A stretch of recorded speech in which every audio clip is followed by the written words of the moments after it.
एक तरफ सदन में सरकार और विपक्ष के बीच जो गतिरोध चल रहा है, इस गतिरोध को दूर करना सरकार के लिए एक बड़ी चुनौती है। लेकिन भजनलाल सरकार के लिए आज एक और अग्नि परीक्षा थी। प्रायोजक हैं cancer healer centre, a new beginning. और उस अग्नि परीक्षा से क्या पार पा पाए हैं मुख्यमंत्री भजनलाल शर्मा? क्या वाकई जिस तरह की स्थिति प्रदेश में बनी हुई है, तमाम जो कार्यक्रम प्रदेश में चल रहे हैं उनको सुचारू रूप से चलाने के लिए सरकार एक तरीके से कहा जाए तो मजबूत बनी हुई है क्या, या फिर पुराने डर्रे पर चीजें चल रही हैं? मैं जिक्र रीट परीक्षा का कर रहा हूं। आज सवाल क्या है वो मैं आपको बता दूं। दरअसल पहला सवाल तो यही है कि रीट 2025 की जो भर्ती परीक्षा शुरू हुई आज से, उसमें सरकार ने कैसा जतन किया है। और जब मैं कैसा जतन इस शब्द का इस्तेमाल कर रहा हूं तो यूं तो इस परीक्षा में नकल रोक पाने के लिए अभेद सुरक्षा के इंतजाम के दावे किए गए, प्रशासनिक अमला उसमें जुटा भी, लेकिन जो तस्वीरें निकलकर सामने आई उसने भी कई सवाल खड़े कर दिए। दूसरा सवाल, विधानसभा के भीतर नहीं, विधानसभा के बाहर कैसे सदन चला? दरअसल कुछ तस्वीरें आज सामने आई जिसमें विधानसभा के बाहर एक सदन चलते हुए देखा गया। अब यह सदन क्या था, किस तरह से चला, ये समझने की कोशिश आगे हम करेंगे। बीजेपी की बैठक में आखिर मारपीट से टेंशन क्यों बढ़ गई? आखिर क्यों बीजेपी के ही नेता आपस में हाथापाई पर उतारू हो गए? इन तमाम सवालों के जवाब आज इस वीडियो में आगे टटोलने की कोशिश करेंगे। आगे बढ़े उससे पहले आपको बता दें, राजस्थान की राजनीति, उसके सटीक विश्लेषण और अंदर की खबरें दिखाने वाला स्पेशल शो इनसाइड स्टोरी के साथ मैं हूं भविष्य त्यागी। तो चलिए सबसे पहले बात रीट परीक्षा की। रीट 2025 27-28 फरवरी को परीक्षा का आयोजन 3-3 पारियों में कराया जा रहा है। आज जो 27 तारीख को जो परीक्षाएं रीट 2025 के लिए आयोजित होनी थी जितने पारियों में, आज वो संपन्न करा ली गई हैं। लेकिन इस परीक्षा के दौरान कई इस तरह की तस्वीर सामने आई जिसमें अव्यवस्थाओं की भी पोल खुली है। सुरक्षा के नाम पर अमानवीय व्यवहार की पोल खुली है। हालांकि दावे इस परीक्षा को लेकर, चूंकि परीक्षा काफी बड़ी थी, लेवल 1 के लिए 3 लाख से ज्यादा अभ्यर्थियों ने रजिस्ट्रेशन कराया था जो पंजीकृत हैं, जो परीक्षा देने के लिए आए, और 9 लाख से ज्यादा लेवल 2 के लिए पंजीकृत अभ्यर्थियों ने इस परीक्षा में वो शामिल हो रहे हैं। और ये अग्नि परीक्षा है सरकार के लिए। अब तक रीट परीक्षा कोई भी सरकार बड़े बड़े दावे करने के बावजूद इसको पारदर्शिता के साथ संपन्न नहीं करा पाई। नकल माफिया इसमें किस कदर हावी रहता है ये राजस्थान का हर एक आदमी बहुत अच्छी तरीके से जानता है। हाल ही पिछली सरकार में ही रीट परीक्षा में नकल माफियाओं का और नकल का गोरख धंधा किस कदर हावी था, इसका खुलासा हुआ। मामले की जांच एसआईटी कर रही है।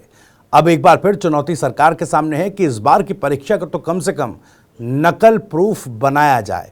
हालांकि अब तक सरकारों के जितने भी दावे थे वो फेल साबित हुए, लेकिन रीट परीक्षा में जो आज तस्वीरें हमने देखी, यूं तो दावे किए गए कि बायोमेट्रिक फेस रिकॉग्निशन, इस तरह के तमाम सुरक्षा उपकरणों के साथ में इस परीक्षा को नकल प्रूफ बनाया गया।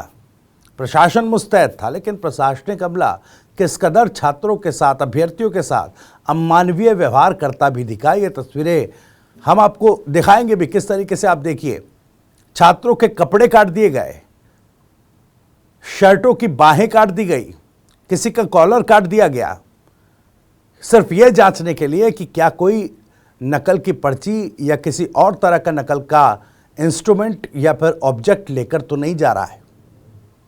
अब इस तरह से क्या अभ्यर्थियों की जांच करके ही इस परीक्षा को नकल प्रूफ बनाया जा सकता है? क्या इससे बेहतर कोई प्लान प्रशासन के पास, सरकार के पास नहीं था? क्या ये सवाल उठेगा, ये सवाल पूछा जाएगा कि क्या अभ्यर्थियों को सुरक्षा के नाम पर प्रताड़ित करके ही क्या ये परीक्षा सफल बनाई जा सकती है। केवल इतना ही नहीं, केवल शर्टों की जो बाजुएं हैं उनको उन पर कैंची चला देना, कॉलर्स पर कैंची चला देना, इतना ही नहीं, हाथों में धागे बंधे हुए थे, किसी का नेकलेस उतरवा लिया गया, किसी के हाथों के धागे निकलवा लिए गए। इसके अलावा तस्वीर तो यहां तक आई कि किसी लड़की का अगर नोज पिन नहीं निकल रहा है तो उसको टेप लगा करके निकाला गया। अब इन तस्वीरों को देखकर बताइएगा कि क्या वाकई ये किसी तरह का सुरक्षा प्रोटोकॉल नकल प्रूफ परीक्षा बनाने के लिए आपको लगता है क्या, या फिर वाकई सुरक्षा के नाम पर परीक्षा को नकल प्रूफ बनाने के नाम पर अभ्यर्थियों के साथ अमानवीय व्यवहार किया गया, उनको प्रताड़ित किया गया। और अभी तो चुनौती है क्या वाकई, क्योंकि प्रदेश की जनता, तमाम अभ्यर्थी तो ये उम्मीद लगाकर बैठे हैं कि शायद इस सरकार में ये परीक्षा सही से हो जाए, लेकिन अभी मामला डाइसी है।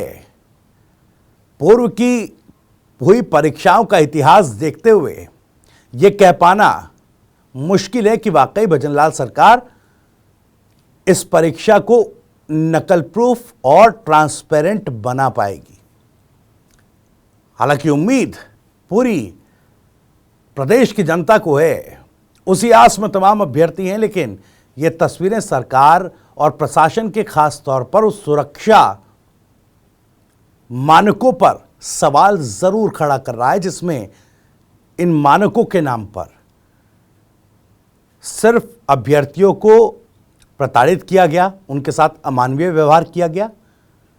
और क्या ये खाका जो तैयार सुरक्षा का किया गया वो बिल्कुल खोखला था, और सुरक्षा कितनी कड़ी है ये दिखाने के लिए प्रशासन इस तरह की गतिविधियों में, इस तरह की सुरक्षा प्रैक्टिसेस में करता नजर आया है। ये सवाल है, ये सवाल अब अमानवीय व्यवहार हुआ, किस तरीके से अभ्यर्थियों को प्रताड़ित किया गया सुरक्षा के नाम पर, ये सवाल आगे विपक्ष उठाता। लेकिन आगे बढ़ते हैं। विपक्ष तो आज सदन के बाहर अपना ही सदन चला रहा था। इंदिरा गांधी के मामले पर गतिरोध है, कांग्रेस ने बहिष्कार सदन का किया हुआ है और यह डिमांड कर रहा है कि भाई हमें बुलाइए, हम खेद प्रकट करने के लिए तैयार हैं, लेकिन मंत्री से भी माफी मंगवाइए और निलंबित विधायकों का निलंबन निरस्त कीजिए। इन मांगों को लेकर सदन के बाहर एक तरीके से कहा जाए तो प्रोटेस्ट विपक्ष कर रहा है, और इस प्रोटेस्ट के दौरान सदन के बाहर उन्होंने एक डमी सदन बना दिया। डमी सदन में विपक्ष के विधायकों में से एक विधानसभा स्पीकर बन गए, बाकी सदस्य विधानसभा के सदस्य बन गए, और वहां पर एक शांतिपूर्वक प्रोटेस्ट किया गया।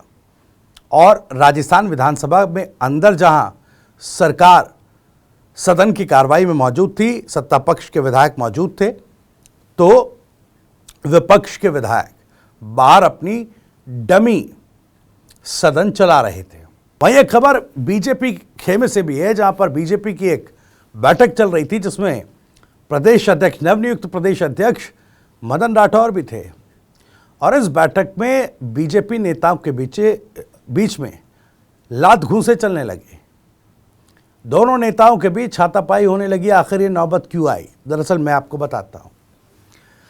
बीजेपी की अल्पसंख्यक मोर्चा की बैठक चल रही थी। ये बैठक आयोजित की गई थी, तमाम नेता इसमें अल्पसंख्यक मोर्चा से जुड़े हुए मौजूद थे। मदन राठौर साहब इस बैठक में जब पहुंचे तो अल्पसंख्यक मोर्चा के एक कार्यकर्ता जैकी उनको स्टेज तक लेकर गए। इसी बीच जो महामंत्री थे बीजेपी के अल्पसंख्यक मोर्चा के जावेद कुरैशी, उन्होंने उस वक्त उन्हें रोका। बस इसी बात पर कार्यकर्ता जैकी और महामंत्री जावेद कुरैशी आपस में बढ़ गए। दोनों ने एक दूसरे पर हाथ छोड़ दिया। हालांकि फिर बीच बचाव हुआ, तमाम चीज़ें हुई, लेकिन जब यह हाथापाई हो रही थी तो मदन राठौर साहब वहीं मौजूद थे। महामंत्री जावेद कुरैशी और कार्यकर्ता जैकी ने इस बात का भी लिहाज नहीं किया कि बीजेपी के प्रदेश अध्यक्ष इस बैठक में मौजूद हैं और उनके सामने ये हाथापाई न की जाए, इस तरह का माहौल न बनाया जाए। खैर, बीजेपी के भीतर संगठनात्मक लिहाज से किस तरह की टूट और फूट बनी हुई है वो गाहे बगाहे सामने जो है वो आ ही जाती है। इसी सवाल के साथ इनसाइड स्टोरी में इतना ही। वीडियो और जानकारी पसंद आई हो तो वीडियो को लाइक करें, ज़्यादा से ज़्यादा शेयर करें। आप भी इस मामले पर कुछ कहना चाहते हैं तो कमेंट बॉक्स आपके लिए खुला हुआ है। अपनी बात, अपना सवाल, अपनी राय कमेंट बॉक्स के जरिए हम तक पहुंचा सकते हैं। राजस्थान से जुड़ी और भी तमाम खबरों को सबसे पहले जानने के लिए सब्सक्राइब जरूर करिए TV9 राजस्थान। नमस्कार।